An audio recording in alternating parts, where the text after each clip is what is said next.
눈시울이 붉어졌었는데요.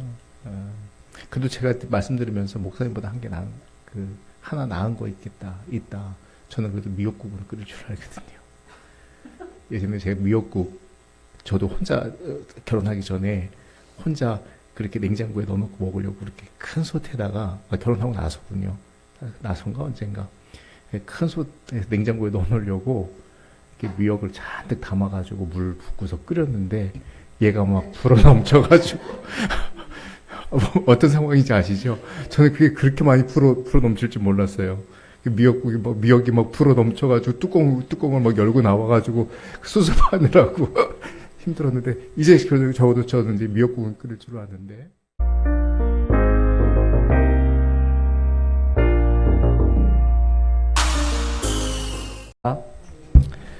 오늘 복된 주일 아침 하나님 사랑하시는 우리 문정 포도나무 교회에서 여러분과 함께 예배를 드리게 되어 참으로 감사합니다.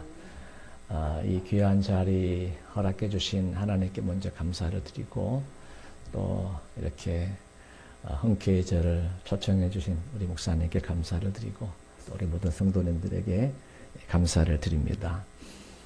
특별히 이 시간 더 감사드리고 싶은 것은 작년 제 아내 최미애 선교사가 투병할 때, 그리고 주님 품에 안길 때까지 기도와 사랑으로 함께 해주신 우리 김경호 목사님, 또 우리 사모님, 또 여러분들에게 깊이 늦었지만 감사의 말씀을 드립니다. 그 기도가 저에게 많은 힘이 되었고요. 또 아내에게는 끝까지 살아낼 용기가 되었습니다. 그러나 하나님의 뜻은 우리의 생각과는 아마 달랐던 것 같습니다. 하나님께서 우리의 간절한 기도와 소원과는 다르게 제 아내를 먼저 불러 가셨습니다. 저는 지금도 하나님의 뜻을 완전히 이해할 수가 없습니다. 그러나 분명한 것은 하나님은 여전히 선하시고 여전히 우리와 함께 하신다라는 사실입니다. 제가 올해로 24년째 말레이시아에서 선교 활동을 하고 있는데요. 우리 목사님께서 자주 불러주셔서 기회 있을 때마다 간단하게 선교 보고를 드렸기 때문에 아마도 제 사역을 대부분 잘 알고 계시리라 그렇게 생각을 합니다. 그래도 말씀을 전하기 앞서서 잠시 제가 하고 있는 선교 사역에 대해서 간단히 소개해 드리는 것이 좋겠다 생각을 합니다. 저는 그동안 한인교회와 원주민 사역을 함께 감당해 왔습니다. 4년 전부터 한인교회 사역을 내려놓고 원주민 사역에 집중하고 있습니다. 이 원주민 사역은 크게 두 가지 방향인데요. 하나는 원주민들을 대상으로 해서 전도하고 또 교회를 세우고 건축 봉헌해서 그들을 하나님께로 인도하는 사역을 하고 있습니다. 화면을 통해 보시는 것처럼 지금까지 저를 통해서 개척되고 또 건축되고 봉헌된 교회가 13개 교회입니다. 그 중에 7개 교회는 현지 사역자들에게 완전히 이양을 하고 지금은 6개, 화면에 보시는 것처럼 6개 교회만 매주일 순차적으로 순회하면서 말씀을 전하고 있습니다. 또 하나는 원주민 유치원 사역입니다. 지금 보시는 것처럼 두 곳에 2개의 마을에 각각 하나씩 원주민 아이들을 위한 유치원을 건축 봉헌해서 미취학 아이들, 우리로 말하면 국어 떼주는 거죠. 말레이어 떼주는 그런 교육을 하고 있습니다. 각 유치원마다 2명의 교사를 세워서 월급을 주면서 아이들을 돌보고 있죠. 이렇게 현재까지 6개 교회와 2곳의 원주민 유치원을 돌보다 보니까 무슨 일이 그렇게도 많은지 모릅니다. 툭 하면 누가 죽었어요. 그러면 가서 장례 치러줘야 되잖아요. 그 6개 마을의 교인 합치면 한 1000명 넘을 건데요. 툭 하면 누가 죽었어요. 그래요. 가서 장례 치러주고. 누가 아파요. 그러면 가서 기도해주고. 또 선교팀이 올 때마다 약 사가지고 오시라고 해가지고 집에 비치해 두고 있다가 또 갈 때마다 약가방 들고 가서 의사도 아닌 제가 처방 약 안내표를 보면서 처방을 해주고 있습니다. 그리고 우리 유치원 점심식사를 꼭 이렇게 먹여서 집에 돌려보내는데 아이들 점심 식사를 위해서 식료품 사서 갖다 주고 그렇게 최선을 다해서 선교 사역을 감당하고 있는데 작년 3월 달에 저희 가정에 큰 병고가 생겼습니다. 제 아내 최미애 선교사가 몸에 이상이 있어서 말레이시아에 있는 병원에 가서 좀 진료를 했는데 CT를 찍었는데 췌장암 소견을 받았습니다. 그때가 3월 9일이었는데 부랴부랴 비행기표를 끊어서 3월 11일 귀국을 해서 세브란스에 진료를 받았고 말레이시아에서 진단한 것과 똑같이 세브란스에서도 췌장암 3기 진단을 했습니다. 이미 암세포는 많이 커져 있어서 수술을 바로 할 수가 없었고요. 그래서 항암 치료를 먼저 하게 됐죠. 그런데 많은 분들의 기도에도 불구하고 제 아내는 진단받은 뒤 딱 6개월 만에 제 곁을 떠나고 말았습니다. 저는 6개월 동안 한 주에 하루 정도만 집에서 좀 쉬었지 6개월 내내 24시간 그 병실에 조그만 간이 침대 있잖아요. 거기서 먹고 자고 하면서 간호를 했습니다. 간호하면서 수많은 생각을 했죠. 저는 복음을 위해서 아내와 함께 한국을 떠난 사람입니다. 한국을 떠났다는 것은 가족을 떠났다는 것이고 또 친구를 떠났다는 것이고 또 좋은 환경 또 문화 이 모든 것을 떠났다는 이야기죠. 그런데 그런 희생을 감수한 저희 가정에 특별히 제 아내에게 왜 암이 왔을까? 왜 하나님 이런 일이 일어났습니까? 지금도 제 마음은 너무나 복잡하고 아직 정리가 되지 않았습니다. 그런데 어느 순간부터 제 마음속에 한 고백이 계속해서 떠올랐습니다. 찬송하리로다. 찬송하리로다. 찬송하리로다. 한쪽에서는 막 절망감이 몰려오는데 또 한쪽에서는 이 찬송하리로다 라고 하는 이 사도 바울의 고백이 저를 붙잡기 시작을 한 거죠. 여러분 오늘 사도 바울의 이 고백이 그냥 한 고백이 아닙니다. 우리가 이미 성경을 읽었습니다만은 8절 9절에 보시면 아시아에서 엄청난 환난을 당했습니다.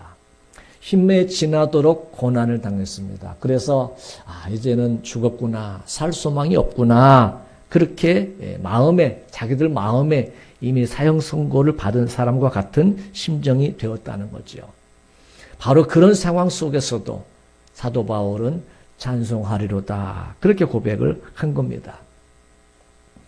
그렇다면 여러분 무엇이 사도 바울로 하여금 그 살 소망이 없는 그런 상황 속에서도 찬송하리로다 이 고백을 할 수 있게 했을까요?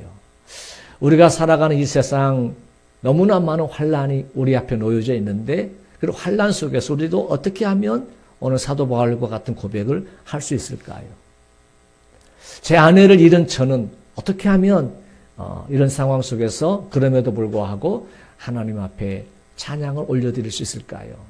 오늘 말씀을 묵상하면서 한 3가지로 말씀을 좀 함께 나누기를 원합니다. 첫째로 고난이 아무리 커도 주님의 위로가 더 크기 때문에 그렇습니다. 여러분 우리가 예수님을 믿으면 많은 분들이 오해하는 게 있습니다. 예수 믿으면 모든 일이 잘 풀린다. 병도 안 걸리고 병에 걸렸어서 목사님 오셔서 손 얹어 기도하시면 그냥 벌떡벌떡 일어나고 사업도 잘 되고 아이들도 좋은 대학 막 펑펑 들어가고 만사형통한다라는 생각이죠. 여러분 정말 그렇습니까? 그럴 수도 있지만 아니건 아니에요. 그럴 수도 있지만 안 그럴 수도 있습니다. 아니 오히려 예수님은 너희가 세상에서 환난을 당하나 그 다음에 중요한 말씀을 그 다음에 하시잖아요. 담대하라. 내가 세상을 이기었노라. 그렇게 말씀을 하셨습니다. 예수 믿는 우리도 세상에서 환난을 당할 수 있습니다. 그러나 중요한 것은 그 환난이 나를 이기는 것이 아니라 내가 그 환난을 이긴다는 겁니다. 목사님 계십니다만 목사님이라고 환난이 없겠어요? 우리 전도사님 환난 없겠어요? 집사, 권사, 장로님이라고 환난이 없겠습니까? 다 있습니다. 그러나 중요한 것은 그 고난을 통해서 우리는 그 고난보다 더 크신 하나님의 위로를 우리가 받게 된다는 거죠. 사드락, 메삭, 아벳느고가 평소보다 더 7배나 뜨거운 불무불 속에 던져졌습니다. 죽을 수밖에 없잖아요. 그런데 그 고난의 현장에 그 불물불보다 더 뜨거운 주님이 친히 찾아와 주셔서 그 사드락, 메삭, 아벳느고를 그 불구덩이 속에서 건져내 주셨습니다. 이보다 더 큰 위로가 세상에 어디 있겠어요? 반면에 스데반 집사님 복음을 전하다가 돌에 맞아 죽는 순교를 당합니다. 비참한 순간이죠. 죽을 때까지 돌에 맞아 죽는 거니까.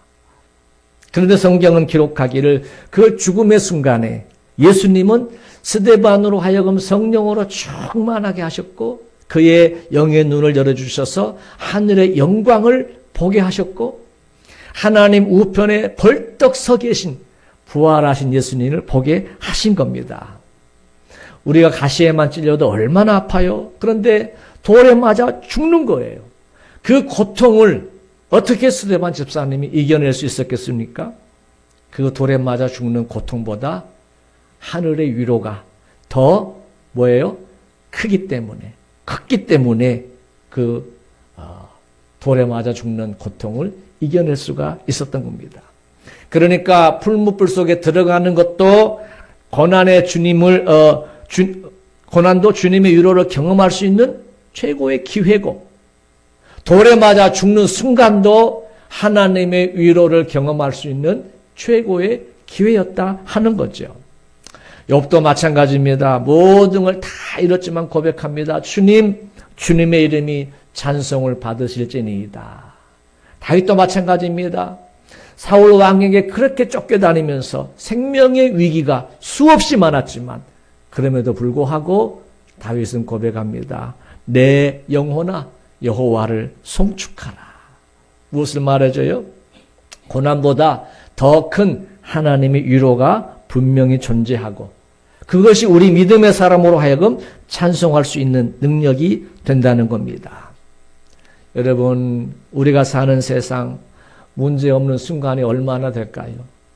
직장에 다니시는 분들은 직장에서 어려움을 겪을 수 있고 또 우리 주부들은 나름대로 가정생활 또 아이들 키우는데 어려움이 있을 수 있고 또 살다 보면 건강의 문제에 직면할 수 있고 경제적인 문제에 직면할 수 있고 내 삶을 괴롭게 하는 고난이 얼마든지 있을 수 있습니다. 그럴 때마다 기억하시기 바랍니다. 사드락, 메삭, 아벳느고처럼 스데반 집사님처럼 욥과 다윗처럼 우리가 고난 속에 있을 때 그때에도 하나님은 우리와 함께 하신다는 사실입니다.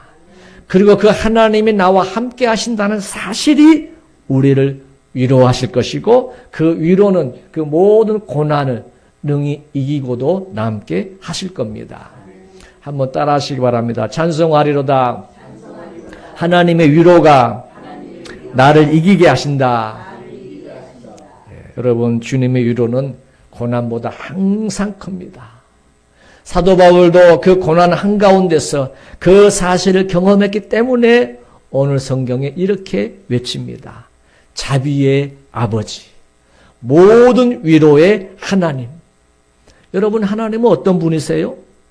자비의 아버지세요. 모든 위로의 하나님이세요. 그래서 오늘 본문에 위로라는 단어가요, 짧은 구절이지만 3절로 9절까지 10번 나옵니다. 반면에 환난이란 단어는 4번 나오고 고난이란 단어도 4번 나옵니다. 그러니까 산수를 얼른 해보면 고난과 환난 합치면 몇 번이에요? 수학 전문가님, 목사님 8번입니다. 반면에 위로는 몇 번 나온다고요? 10번이에요. 10 빼기 8 하면 2개가 남잖아요. 위로는 항상 넘쳐요. 모자람이 없어요. 무엇을 말해줍니까? 환난과 고난이 아무리 많아도 하나님의 위로는 그보다 더 큽니다. 사랑하는 성도 여러분, 고난보다 더 큰 것이 있습니다. 그것은 바로 하나님의 위로하심입니다. 두 번째로 우리가 환난 중에도 찬송할 수 있는 이유는 그 환난을 통해서요, 내가 진짜 진정한 위로자로 거듭나기 때문에 그렇습니다. 오늘 본문 4절을 보시면 우리의 환난 중에서 우리를 위로하사 우리로 하여금 하나님께 받는 위로로서 모든 환난 중에 있는 자들을 능히 위로하게 하시는 이시로다. 우리가 환난과 고난 중에 있을 때 우리는 분명히 나와 함께 계시는 하나님을 경험하게 될 것이고 그것이 우리에게 넘치는 위로가 된다는 거예요. 그리고 그렇게 하나님으로부터 받은 그 위로는 넘치는 위로로 다른 사람을 진짜 위로할 수 있는 사람으로 우리가 다듬어져 간다는 겁니다. 나와 같이 어려움을 당하고 환난과 고난 속에 두려움 속에 울며 떨고 있는 사람들에게 그리스도의 사랑으로 다가가서 그들을 어루만져주고 안아주고 위로할 수 있는 사람으로 진정한 위로자로 입만 번지르르 간 그런 위로자가 아니라 진정한 위로자로 하나님이 우리를 세워주시더라는 거예요. 이동호 목사님 이런 간증을 하셨어요.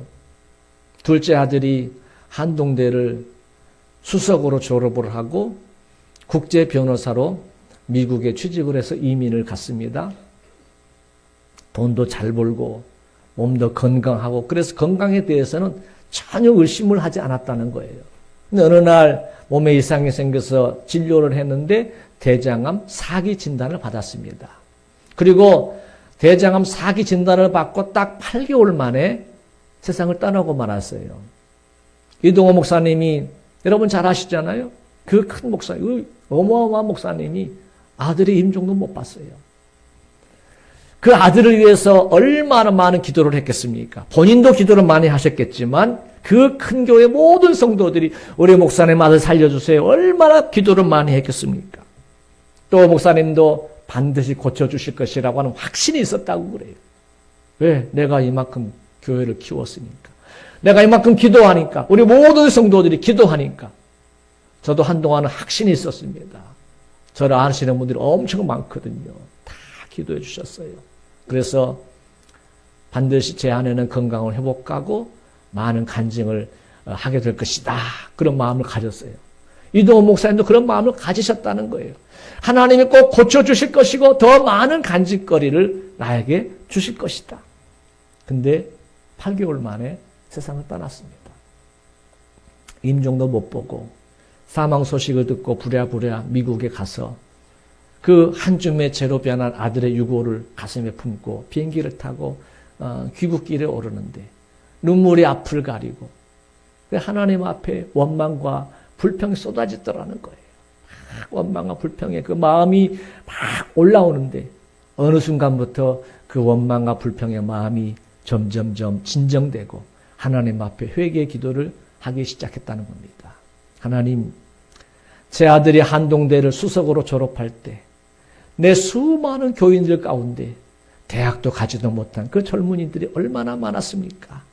내가 그 아이들을 정말로 위로해 준 적이 몇 번이나 있었습니까? 우리 수많은 교인들 중에 아들을 잃고 딸을 잃고 자녀들을 잃고 눈물과 고통 속에 있을 때 내가 그들을 위로했지만 정말 내가 진실한 마음으로 그들을 위로한 적이 얼마나 됩니까? 돌아보니까 아니더라는 거예요. 그래서 비행기 안에서 하나님 앞에 회개했다는 겁니다. 하나님, 이제는 내가 진짜 목사로서 진짜 그들의 마음을 헤아리며 같이 슬퍼하고 같이 아파하는 목사가 되겠습니다. 그리고 이제 죽어버린 내 아들에 집중하는 것이 아니라 내 아들과 같은 아들들을 키워내는 그런 일에 내가 집중하겠습니다. 그런 회개의 기도를 드렸다는 거예요. 정말 말만 번지르르한 입에 바른 위로자가 아니라 진짜 위로자가 되겠다고 회개하고 다짐했다는 거죠. 제가 섬기는 원주민 교회 가운데 비도록 교회가 있습니다. 저기 왼쪽에 계신 분이 그 교회를 맡아 수고하시는 서만이라는 목사님이신데요. 그런데 24년 4월 21일 주일날입니다. 제가 한국에 들어와 있었던 때인데 아들 이제 그 7살짜리 아들이 한 7살짜리 외손주가 갑자기 세상을 떠났다고 그래요. 어떻게 보면 친자식보다도 더 애틋한 사랑이 손주 사랑 아니겠습니까? 그 손주가 갑자기 죽은 거예요. 이제 눈물로 장례를 치렀습니다. 그런데요, 그 눈에 아픈 너도 안 아플 외손주 장례를 치르고 5일째 되는 날 사랑하는 딸, 임신 중이었던 사랑하는 딸이 또 세상을 떠났습니다. 급한 수술이 있어 수술을 받다가 세상을 떠났고 다행히도 저 딸인데요. 다행히도 태중의 아이는 수술해서 잘 출산을 했고 그 딸만 세상을 떠난 겁니다. 그러니까 우리 서만 목사님의 그 마음이 얼마나 아프고 슬펐겠습니까? 연회에 참석하고 다시 말레이시아 돌아가서 그 교회를 방문했습니다. 저 아이가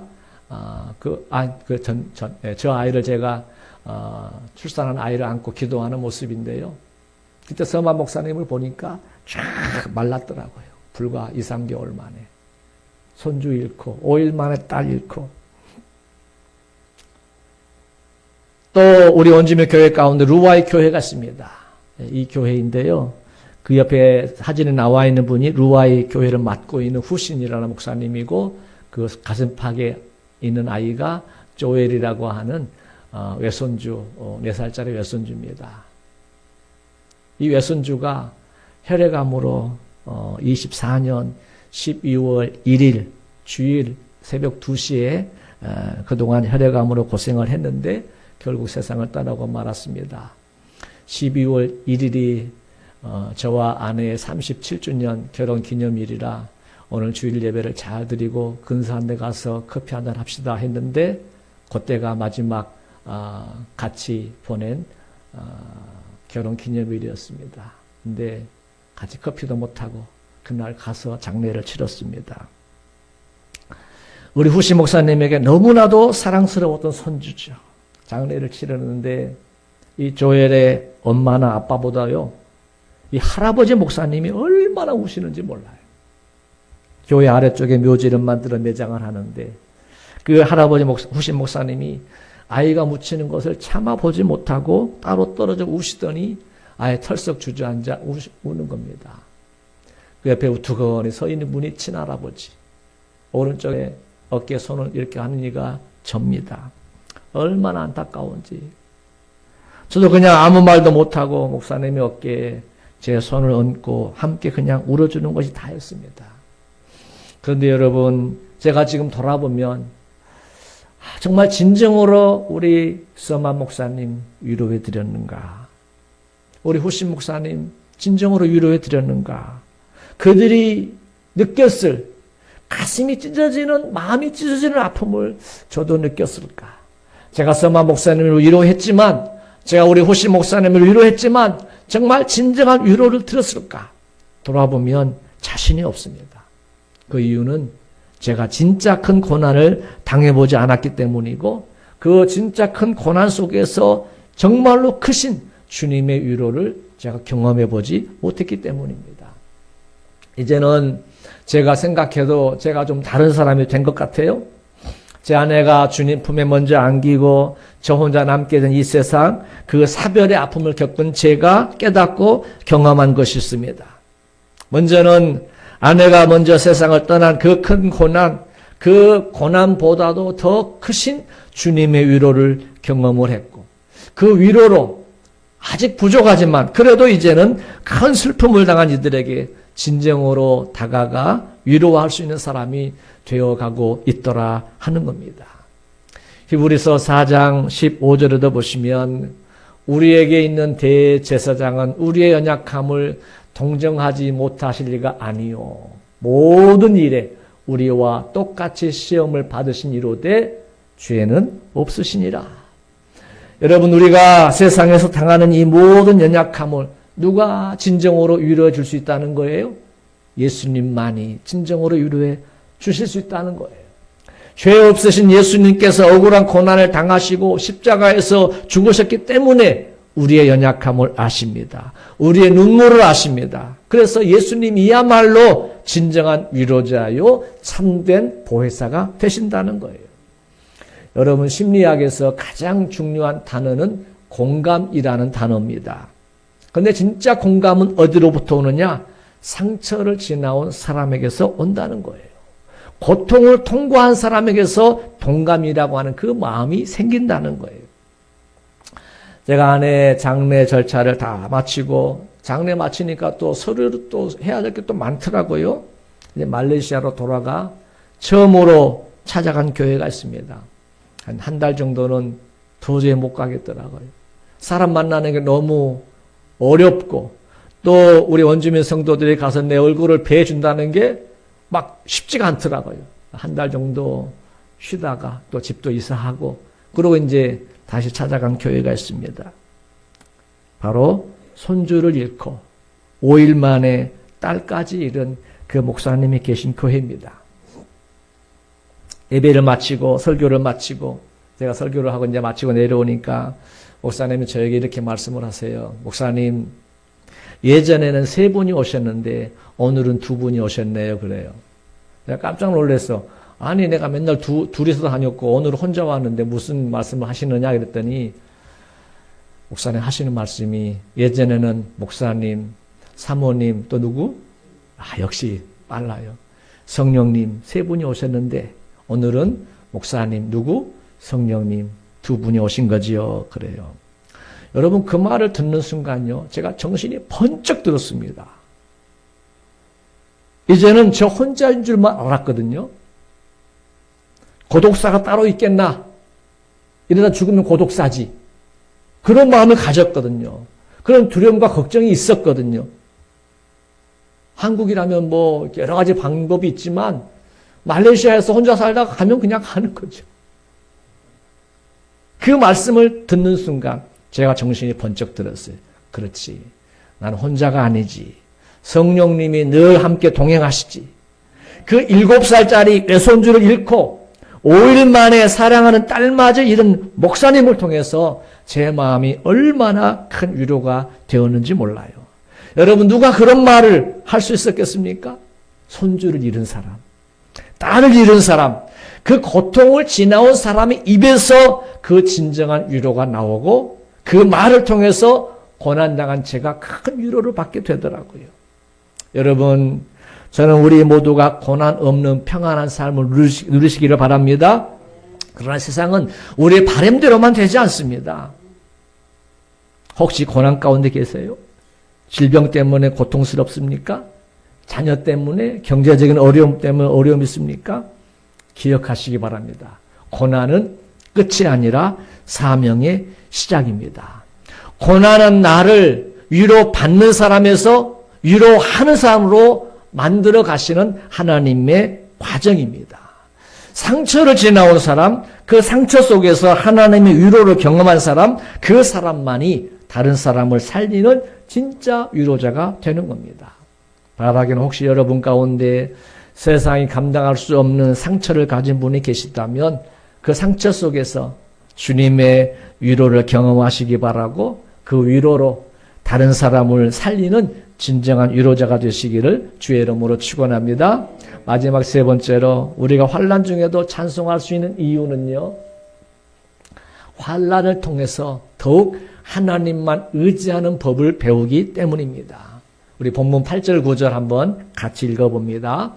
형제들아, 우리가 아시아에서 당한 환난을 너희가 모르기를 원하지 아니하노니 힘에 겹도록 심한 고난을 당하여 살 소망까지 끊어지고 우리는 우리 자신이 사형 선고를 받은 줄 알았으니 이는 우리로 자기를 의지하지 말고 오직 죽은 자를 다시 살리시는 하나님만 의지하게 하심이라. 사도 바울이 아시아에서 복음을 전할 때 엄청난 고난을, 엄청난 환난을 당했다는 거예요. 그 고난이 너무 커서 이제는 죽었구나, 우리 스스로도 죽었다, 그렇게 생각을 했다는 거예요. 그런데 살았다는 거죠. 그러면서 그 죽음의 자리에서 우리가 배운 것이 뭐냐? 바로 하나님만 의지하는 법을 배우게 되었다는 겁니다. 그럼 여러분 그렇지 않겠습니까? 이제는 아무 소망이 없어요. 어느 누구도 우리를 도와줄 길이 없어요. 그래서 그 막다른 골목에서 절실히 깨닫는 것이 뭐냐? 하나님만 의지해야 되는구나. 하나님만 의지해야 되는구나. 깨닫게 되었다는 겁니다. 모압과 암몬 그리고 마온 몇 종족이 연합을 해서 남유다를 침공해 옵니다. 그때 남유다는 솔로몬 왕 이후에 어느 정도 국가적인 재정비를 해서 국력이 좀 안정된 그런 시기였습니다. 그래서 얼마든지 1대1로 국가 대 국가로 싸우면 승산이 있는 그런 상황이었죠. 그런데 지금은 상황이 다릅니다. 세 나라가 연합군을 형성했습니다. 그리고 갑자기 기습 공격을 해온 거예요. 파죽지세로 몰려옵니다. 예루살렘 코앞까지 몰려와서 진을 딱 치고 있는 거예요. 그 소식을 여호사밧 왕이 들었습니다. 얼마나 두려웠는지 모릅니다. 얼마나 걱정이 앞섰는지 모릅니다. 우왕좌왕하는데 이 여호사밧 왕이 그 가운데 깨달은 것이 있습니다. 바로 이런 상황 속에서는 하나님만 의지해야 되는구나. 그걸 깨닫고 하나님께 나아간 겁니다. 더욱더 가까이 하나님을 의지한 겁니다. 그래서 역대하 20장 12절 이하에 보면 이런 고백을 하지요. 우리 하나님이여 그들을 징벌하지 아니하시나이까. 우리를 치러오는 이 큰 무리를 우리가 대적할 능력이 없고 어떻게 할 줄도 알지 못하옵고 밑에 같이 읽어봅니다. 오직 주만 바라보나이다. 할렐루야. 한번 같이 해봅시다. 시작. 오직 주만 바라보나이다. 한 번 더요. 오직 주만 바라보나이다. 하나님이여 이 큰 무리를 우리가 대적할 능력이 없습니다. 어떻게 할 줄도 모르겠습니다. 그러므로 주님만 바라보겠습니다. 제가 아내가 세상을 떠나고 이제 저는 혼자 남았습니다. 어떻게 말레이시아에서 혼자 살아갈 수 있을지 걱정이 앞섭니다. 빨래를 하는데 이 세제를 몇 숟갈 내야 될지 모르겠어요. 예? 한 번도 안 해봤어요. 죄송합니다. 한 번도 안 해봤어요. 반찬도 한 번도 안 해봤고요. 라면을 잘 끓이는데 해봐야 됐어야 하는데 한 번도 안 해봤어요. 반찬을 못 만들어요. 밥을 하는데 소분해가지고 냉동실에 넣어놓고 하나씩 이제 매번 하기 힘드니까 하나씩 빼서 이제 이렇게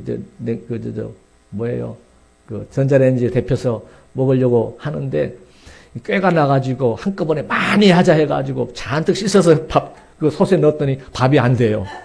이 불어가지고 꽉 차가지고 밥이 안 돼. 그래서 버리기도 하고. 혹시 여러분도 각자의 자리에서 감당하기 어려운 문제 있습니까? 가정의 문제, 건강의 문제, 자녀의 문제, 미래의 문제. 저는 아내를 잃고 하나님 앞에 고백했습니다. 하나님, 저는 이제 어떻게 살아가야 될까요? 오직 주님만 바라보며 살겠습니다. 그 고백을 했어요. 사도 바울이 빌립보 4장 12절 13절 이렇게 고백을 했잖아요. 나는 비천하게 살 줄도 압니다. 나는 풍족하게 살 줄도 압니다. 나는 배부르거나 굶주리거나 풍족하거나 궁핍하거나 그 어떤 경우에도 나는 모든 것을 할 수 있습니다.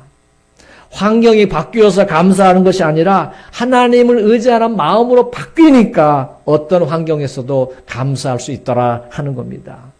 문제가 없어져서 찬송하는 것이 아니라 문제 속에서도 하나님을 신뢰하기 때문에 찬송할 수 있다는 겁니다. 사랑하는 성도 여러분, 이제 말씀을 마칩니다. 고난은 없으면 좋겠습니다. 환난도 없으면 좋겠고요.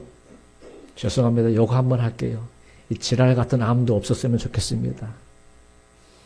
뇌졸중도 없으면 좋겠고, 치매도 없으면 좋겠고, 교통사고도 없으면 좋겠고, 더더군다나 죽는 것도 좀 태어난 순서대로 죽으면 얼마나 좋겠습니까? 그러면 제가 2년 빨리 갈 텐데.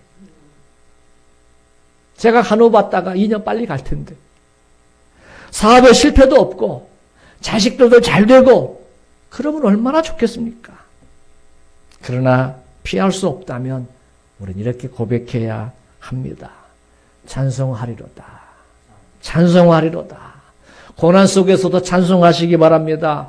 환난 속에서도 하나님만 바라보시기 바랍니다. 그때 우리는 세상이 줄 수 없는 위로를 경험하게 될 것입니다. 그리고 다른 사람을 살리는 사람이 될 것입니다. 우리 마지막으로 한 번 더 저를 따라 고백하겠습니다. 찬송하리로다. 찬송하리로다. 찬송하리로다. 이 고백이 저와 여러분의 고백이고 삶이기를 주의 이름으로 축원합니다. 기도하겠습니다. 사랑과 은혜가 풍성하신 아버지 하나님, 오늘 말씀을 통해 환난과 고난 속에서도 찬송할 이유를 깨닫게 하시니 감사합니다. 주님, 우리의 힘으로 감당할 수 없는 고난의 순간마다 우리를 절망으로 내버려 두지 마시고 오직 주님만 바라보는 믿음으로 붙들어 주옵소서.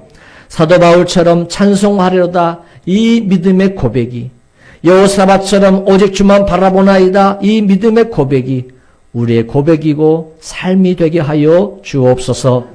고난보다 더 크신 하늘의 위로가 있음을 믿습니다.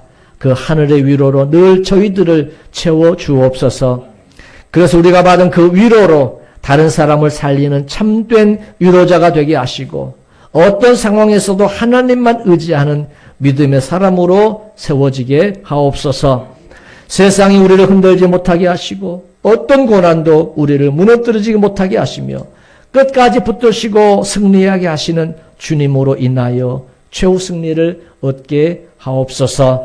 모든 영광 주님께 올려드리오며 예수님의 이름으로 기도하옵나이다. 아멘.